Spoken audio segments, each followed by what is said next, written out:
종규라고 합니다. 청와대보다 규모는 훨씬 작지만 훨씬 행복한 집이라고 말씀드릴 수 있습니다.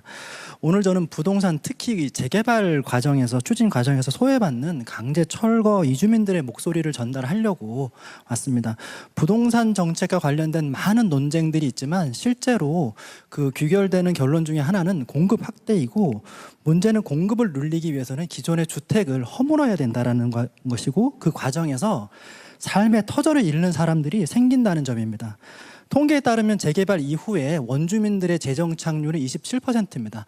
다시 말하면 10명 중에 7명 이상이 재개발이 끝나면 그 동네를 떠납니다.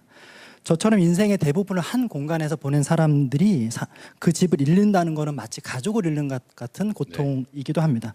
그렇다고 제가 재개발은 절대 악이고 절대 하면 안 된다는 말씀을 드리러 온 건 아니고요. 다만 제 경험을 바탕으로 해서 재개발 추진 과정의 문제점과 대안 3가지를 간략하게 말씀드리고자 합니다. 간략하게 정말로 간략하게 해주시기 바랍니다. 첫 번째로 주민 반대로 무산된 재개발 사업은 일정 기간 동안 재신청을 제한해야 합니다. 제가 사는 동네의 경우에도 3년도 안 되는 기간 동안에 3번이나 동일한 소규모 재개발이 추진되고 있습니다. 표면적으로는 주민들의 자발적 의견을 모아 신청한다고 기간 제한을 하자. 네, 맞습니다. 두 번째는 주민 의견 수렴 과정에 대한 관리 감독을 강화해야 되는 부분이 있고요. 왜냐하면 주민 의견이 오염됐다고 하면 거기에 따라서 발생되는 그 재개발이 정당성을 가지기가 어렵다고 봅니다. 세 번째는 충분히 사용할 수 있는 주택까지도 재개발로 허무는 그런 제도를 좀 바로잡아 주십사 하는 부분이 있습니다. 모두가 공급을 확대하고 재개발 규제를 완화해야 된다고 얘기하는데 그래서 그걸로 주택 문제, 공급 부족 문제가 해결되면 저도 국민의 입장에서 기쁠 건데요. 하지만 그것이 원치 않는 어떤 이주를 강요받는 주민들의 희생이 위해서 이루어지고 절차적 정당성이 없다면 이 부분은 고려돼야 된다고 생각합니다. 감사합니다. 뭐 많은 문제들 지적해 주셨는데 재개발, 재건축, 정비 사업 뭐 여러 가지 유형이 있을 텐데 우리가 통상적으로는 재건축의 경우는 가구 수가 늘어나는 경우들이 있긴 하지만 그 역시도 크게 많이 늘어나는 것 같지는 않고 평수가 늘어나기 때문에. 근데 재개발의 경우는 사실은 총 입주 가구 수는 줄어드는 게 통상인 것 같긴 해요. 그러니까 주거 환경은 개선되고 약간 품질 높은 주택이 공급되긴 하지만 기존에 있는 주민들의 상당수가 이제 떠나야 되는, 그래서 총 가구 수는 오히려 줄어드는 측면들도 있어 보입니다. 그러니까 아주 과밀한 지역의 경우는. 그게 과연 신규 주택 공급 효과가 있다고 볼 수 있냐에 대한 논쟁들은 있는 것 같아요.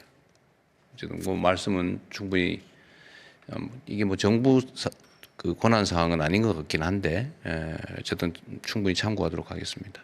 네, 저희가 앞서 발제가 있었기 때문에 좌석을 따로 구분하진 않았지만 전문가 분들이나 학계 소속이신 분들 의견을 먼저 들어보도록 하겠습니다. 손 들어주시면 저희가 발언 기회 드리도록 하겠습니다. 그러면 저기 흰색 옷 입으신 여성분께 마이크 전해드리겠습니다. 네, 지난주에 국토부 토론회에 참석을 했었는데 발언 기회가 없어서 너무 아쉬웠거든요. 오늘은 이렇게 발언 기회가 있어서 너무 감사합니다. 네, 저는 신한프리미어 패스파인더 전문위원으로 활동 중에 있는 신한투자증권의 양정이라고 합니다. 저는 정책을 논의를 하기 전에 사실 정부의 부동산 정책의 목표가 무엇인지가 먼저 설정이 되어야 된다고 생각을 합니다. 그래서 시장 안정화가 목적인지 혹은 집값 하락이 목적인지 혹은 갭 투자 혹은 다주택자 규제가 목적인지에 따라서 시장에 필요한 정책이 좀 다르다고 생각을 합니다. 그래서 시장을 안정하다라는 목표가 있다고 한다면 사실상 매물이 건강하게 흘러야 됩니다. 그리고 거래가 정상적으로 진행이 되어야 되고요. 그러기 위해서는 사실상 다주택자들의 매물이 시장에 나올 필요가 있습니다. 그리고 거래에 있어서도 실수요자들, 예를 들면 1주택자, 갈아타기, 고령자에 대한 다운사이징이라든가 혹은 지방을 이전을 한다. 이런 수요자들에게는 인센티브가 주어져야 된다고 생각을 하고요. 집값이 하락이 되어야 된다라고 하면 사실상 집값이 하락이 되려면 매물이 쌓여야 됩니다. 우리가 과거에 문재인 정부 때도 경험을 했었잖아요. 예, 사실 세제 강화, 규제 강화를 했을 때 오히려 매물이 잠김이 현상이 더 심각해졌고요. 오히려 금리가 인상이 됐던 2021년 그리고 다주택자들의 양도세 중과가 한시적으로 배제가 됐던 2020년에 본격적으로 매물이 출회가 되고 쌓였습니다. 그러니까 가격이 조정이 됐고요. 그리고 만약에 뭐 다주택자 규제 그리고 갭투자 차단이 목적이라고 한다면 정부의 현재 기조대로 유지가 되는 게 맞지만 사실상 거래 정상화는 쉽지는 않다라고 저희는 생각을 합니다. 또 아울러 마지막으로 공급 부분에 있어서 말씀을 드리고 싶은 게 있는데 최근에 입주한 그 강남권을 위주로 해서 단지들이 관리 처분 인가부터 입주 준공까지 얼마가 걸리는지 혹시 아시나요?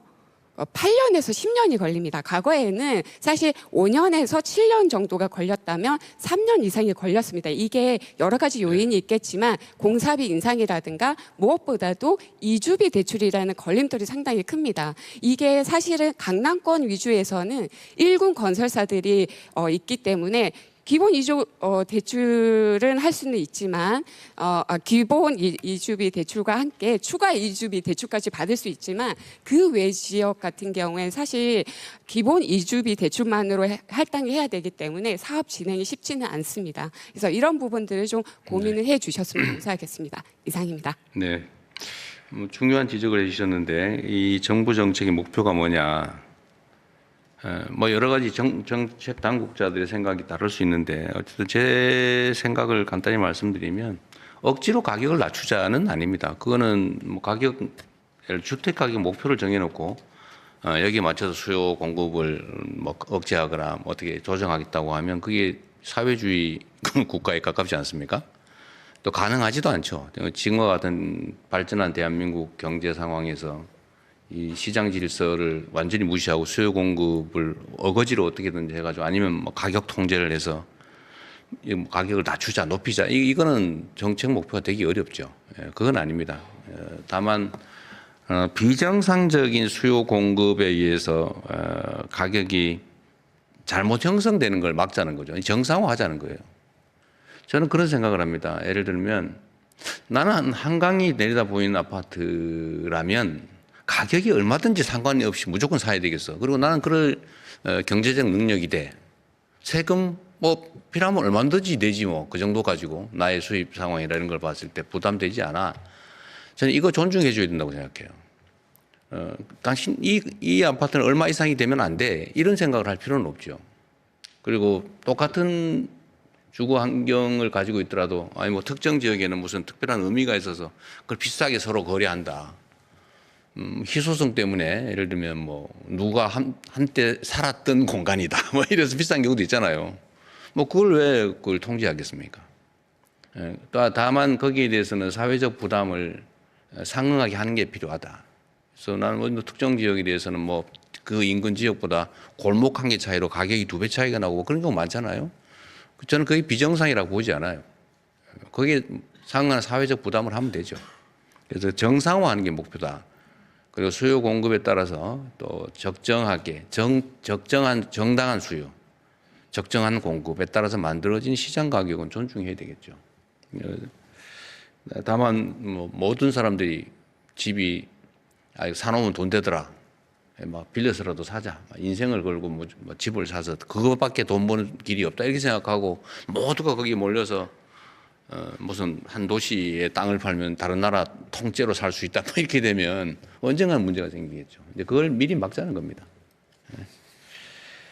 그 외에 나머지 의견은 또 저희가 참고하도록 하겠습니다. 네, 전문가분들이나 학계 소속이신 분들 의견 한 번 더 듣고 댓글 소개해드리겠습니다. 맨 앞에 계신 여성분께 마이크. 우리 최상욱 선생은 전문가 아닌가 봐요. 손을 안 드시는데. 이름만 분류를 그렇게 해놨어요. 네. 네, 맨 앞에 계신 여성분께 마이크 전해드리겠습니다. 네, 맨 앞에 계신 여성분이 정세영 교수님이시군요. 네.